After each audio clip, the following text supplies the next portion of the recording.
This video is sponsored by Normandy 1998, Christopher Mitchell, 212th Trooper, Silas 1610, Carmen CJ, Rune Scribble, Legendary Ray Ray, Ash, and Devin Dixon.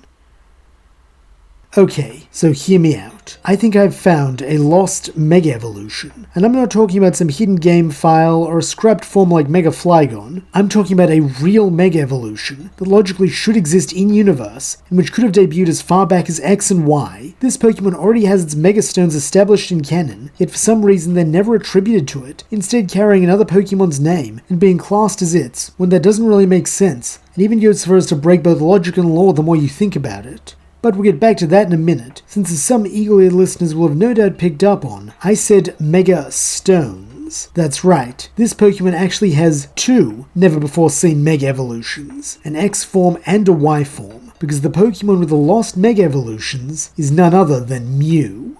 To explain why this is, let's take a quick look at the origins of Mega Evolution. According to Professor Sycamore, Mega Stones were created 3,000 years ago when the Ultimate Weapon was fired during the Ultimate War. The Infinity Age yet released then mutated certain Evolution Stones into Mega Stones, which is how we got things like Lucarionite, Gardevoirite, and Charizardite, all of it. Conversely, the Draconid people of Hoenn believe that Mega Stones originated from Rayquaza and fell from the sky as meteorites during the ancient past, with the largest of all being the meteor that created the crater that would eventually become Sootopolis City.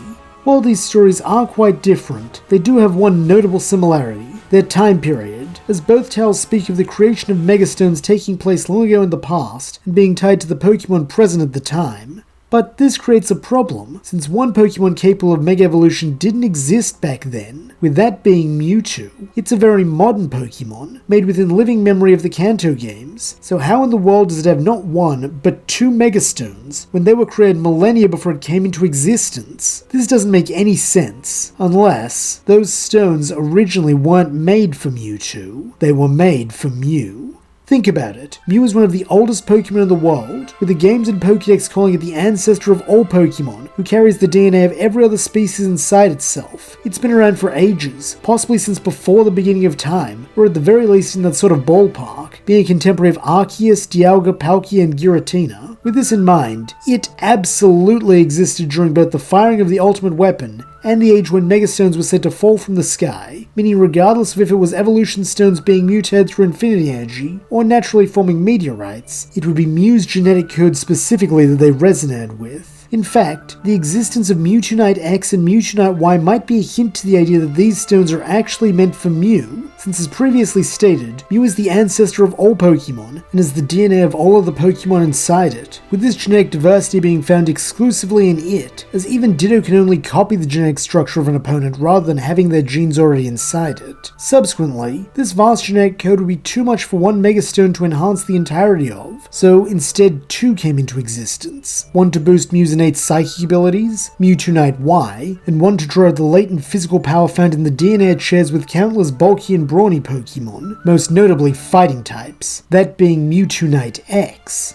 As for why Charizard has two as well, that's anyone's guess. Maybe whoever created Megastones just love the Fire Lizard as much as Game Freak does. But returning to Mew, though it contains the DNA of everyone else, only one other Pokemon contains its DNA, Mewtwo. As a modified clone made directly from Mew's genetic material, it contains the same basic genetic pattern as its template, with this likely being enough that it can trigger Mew's pair of Megastones, with this being what gave us Mega Mewtwo X and Y. Additionally, since Mew is famously reclusive, whereas Mewtwo's existence is well documented due to being made and stirred by human scientists, not to mention the fact that several Pokédex entries claim that Mewtwo thinks only of defeating its foes and exists only to battle, it is probable the first recorded usage of these Megastones would have been by Mewtwo, either during tests of its power by the humans, or in a battle it sought out itself, thus creating the misapprehension that these are its Megastones, in spite of the minor time discrepancy of predating the cloned Pokemon by a few thousand years. Now, at this point I feel it is worth addressing a possibility that I imagine a lot of people are wondering.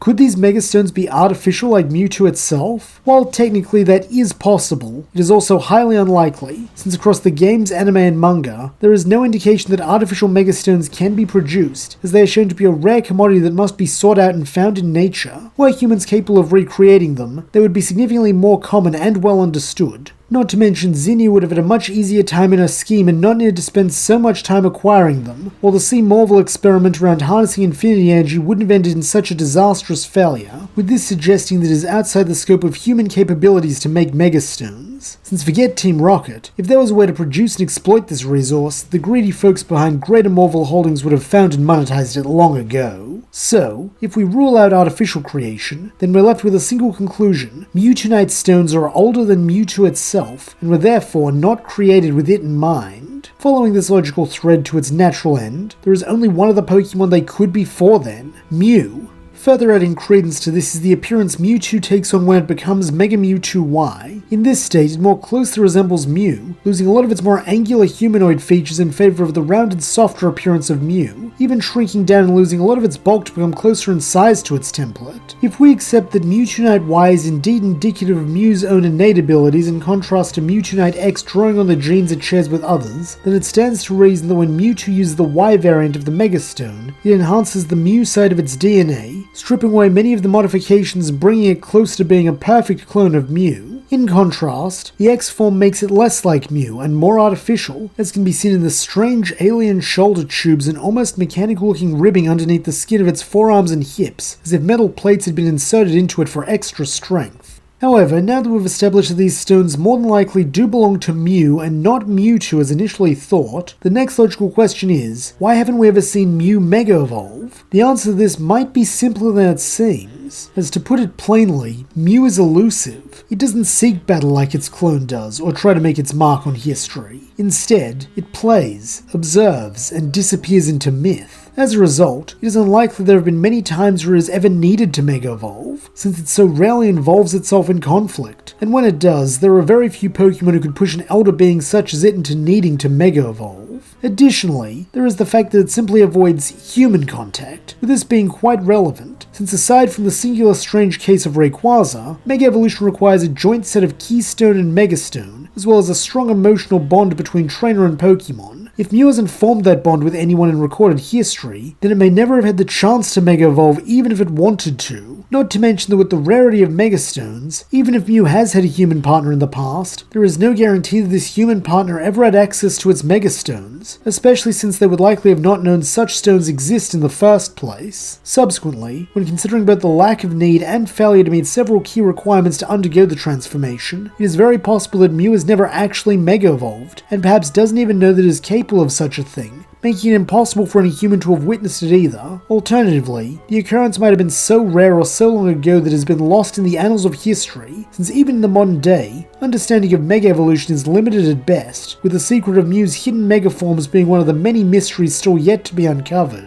And so, when you lay all the pieces on the table, the ancient origins of Megastones, the genetic legacy of Mew, the timeline paradox of Mewtwo's Mega Evolution, and the lore-driven reasons for Mew's absence from the Mega roster, the conclusion becomes almost inescapable. The evidence doesn't just point to Mew as the rightful owner of the Megastones, it practically shouts it from the rooftops. Mew's elusive nature, the mystery of Mega Evolution, and the uncanny resemblance of Mega Mewtwo Y to its progenitor all weave together into a tapestry that is too coherent to ignore. But alas, until the day Game Freak decides to pull back the curtain and reveal the truth, this will remain just a theory, though I imagine that somewhere out there, Mew is laughing that it took us so long to figure out its secret. But that about does it for my theory. If you have any further evidence you'd like to add, or you think I'm way off base, let me know in the comments. Also, if you would like to see me cover more videos on Pokemon who should be able to Mega Evolve but haven't, such as Galarian and Slowbro, be sure to like this video so I can see there is interest in a continuation. And while you're down there, don't forget to subscribe and turn on notifications so you never miss out on an upload. And with that, I will see you when the journey continues.